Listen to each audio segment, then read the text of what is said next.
Hello everybody, welcome to my channel.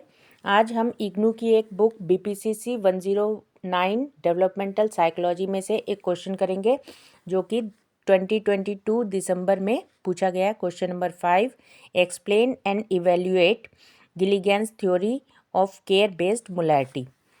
तो Gilligan कौन थी?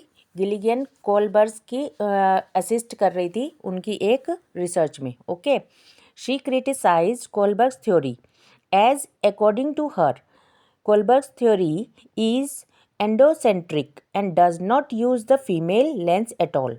She fought the excessive stress laid upon the masculine lens to deduce the generalization of human behavior. क्या meaning है इसका? इसका meaning ये है कि कोलबर्ग की जो थ्योरी थी वो ज़्यादातर मेल के ऊपर सेंटर्ड थी, ठीक है, मस्कुलिन के ऊपर सेंटर्ड थी, यानी कि उनके उसमें फीमेल का कोई ओपिनियन ज़्यादा उसमें इंक्लूड नहीं किया गया था अकॉर्डिंग टू गिलिगेन्स। ठीक है, तो गिलिगेन ने बोला कि भाई फीमेल की भी सर्वे में, रिसर्च में हिस्सेदारी होनी चाहिए, उनकी ओपिनियन भी इसमें होनी चाहिए। केवल मेल्स का ओपिनियन ले लिया और मेल का रिसर्च में व्यू देख लिया, पॉइंट ऑफ व्यू देख लिया और उससे थ्योरी बना दी गई, तो वो इस बात से सहमत नहीं थी और उसने कोलबर्ग की थ्योरी को क्या किया? क्रिटिसाइज़ किया। ठीक है, और अपनी एक थ्योरी उसने लिखी। तो उसने क्या किया? गिलिगेन्स ने उसने इंटरव्यू लिया 29 प्रेग्नेंट वुमेन्स का। ठीक है, और उनके इंटरव्यू के बेस पे उसने एक हाइपोथेसिस लिखी मोरालिटी ऑफ केयर के ऊपर। ठीक है ना, तो according to her morality of care and responsibilities जो होती हैं वो ज़्यादातर वुमेन्स को दी जाती है और मोरालिटी ऑफ जस्टिस मेल्स को दी जाती है। ठीक है, जो गिलिगेन है वो बोलती है कि it states a tendency to evaluate the effect of action on the feeling and need of other relationship and prevent of harm of fellow human being. यानी कि ये जो मोरालिटी केयर और रिस्पॉन्सिबिलिटी वगैरह है, ये केवल ज़्यादातर फीमेल को ही सिखाया जाता है या उनके अंदर ही पाया जाता है।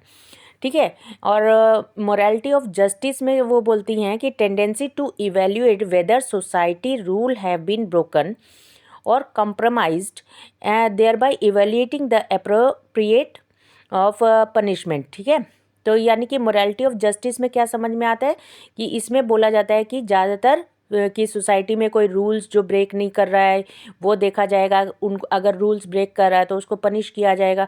तो ये सब काम मोरालिटी ऑफ जस्टिस में आते हैं जो कि मेल करते हैं। ठीक है, अकॉर्डिंग टू हर जो सिखाया जाता है समाज में आदमियों को। ठीक है ना, तो वो इसी चीज़ के खिलाफ थी कि जो है वुमेन जो है उनको केयर और रिस्पॉन्सिबिलिटीज़ की मोरालिटी ज़्यादा सिखाई जाती है, जबकि ऐसा नहीं होना चाहिए। दोनों को बराबर मोरालिटी सिखाई जानी चाहिए, दोनों को बराबर समाज में सिखाया जाना चाहिए। तो उसकी जो थ्योरी थी, उसने जो 29 प्रेग्नेंट वुमेन के ऊपर एक थ्योरी की थी, उसके बेस पे उसने मोरालिटी ऑफ केयर डेवलपमेंट के कुछ लेवल्स बनाए। एक था pre conventional, first level pre conventional level, जिसमें उसने बोला कि सेल्फ इंटरेस्ट होता है लेडीज़ का, जो है उसने जो रिसर्च किया था इस कैटेगरी में उन लेडीज़ को रखा जिनका सेल्फ इंटरेस्ट होता है। सेल्फ इंटरेस्ट किस चीज़ में होता है? Means females who suggest that they would do what was the best for self interest were assigned this level। ठीक है, जो औरतें अपना अच्छाई, अपनी स्वार्थ, अपने लिए कुछ भी करने के लिए आगे बढ़ती हैं तो उनको सेल्फ इंटरेस्ट कहते हैं, यानी कि वो अपने लिए काम कर रही हैं। ठीक है, सेकेंड लेवल गिलिगेन्स का सेकेंड लेवल था कन्वेंशनल, उसमें उसने रखा सेल्फ सेक्रीफाइस को। सेल्फ सेक्रीफाइस में वो वीमेंस, उसने इस कैटेगरी में उन वीमेंस को रखा जो कि willing to put the welfare of other human being before their own were assigned to this level. ठीक है, इस लेवल में उसने उन वीमेंस को रखा जो कि अपने से पहले दूसरे का भला सोचती थी, दूसरे की वेलफेयर सोचती थी, ठीक है।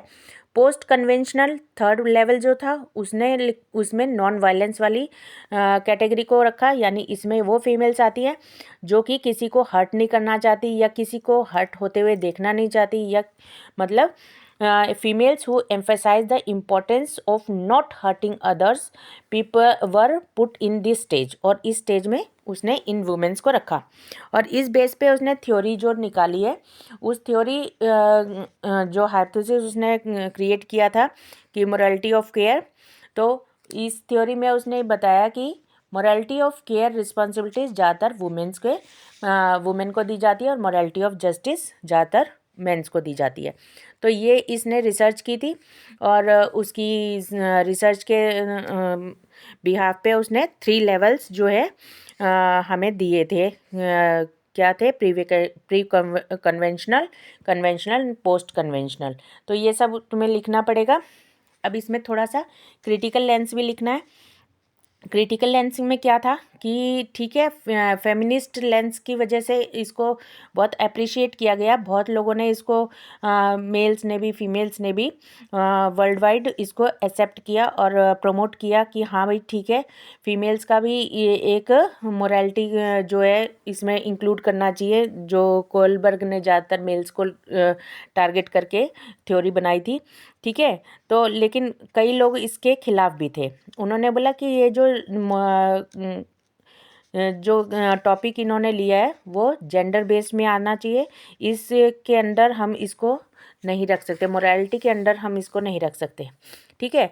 दूसरा, कई जो जैसे हमारे कोई थे, उन्होंने 1998 में बोला गया कि कैनेडियन और अमेरिका की वुमेन्स जो होती है वो ज़्यादातर केयर बेस्ड अंडरस्टैंडिंग रखती हैं मेन के तुलना में, और नॉर्वे की जो वुमेन है वो इक्वलिटी बेस्ड है, वहाँ पर कोई जेंडर में डिफरेंस नहीं है, वहाँ पर इक्वलिटी है। तो वहाँ पर कोई ऐसा नहीं है कि वही वीमेन ही केयर गिविंग करेंगी या ऐसा कुछ, ठीक है। तो इस तरह से अलग अलग जगह पे, अलग अलग सोसाइटी में अलग अलग तरह से हम ये देखते हैं, पाते हैं। तो हर जगह पे हम गिलिगन का थ्योरी जो है हम अप्लाई नहीं कर सकते। तो ये क्रिटिकल लेंस था। तो ये सारी चीज़ें तुम्हें लिखनी है और एग्जाम्पल के साथ लिखनी है, तो एलोबरेट करके, तो 10 नंबर का क्वेश्चन ये कंप्लीट हो जाएगा। ओके, और भी वीडियोस देखने हैं और भी क्वेश्चंस मैं करवाती रहूँगी, तो इसके लिए आप लोग क्या करो, सब्सक्राइब और शेयर ज़रूर कर दो। Okay, thank you.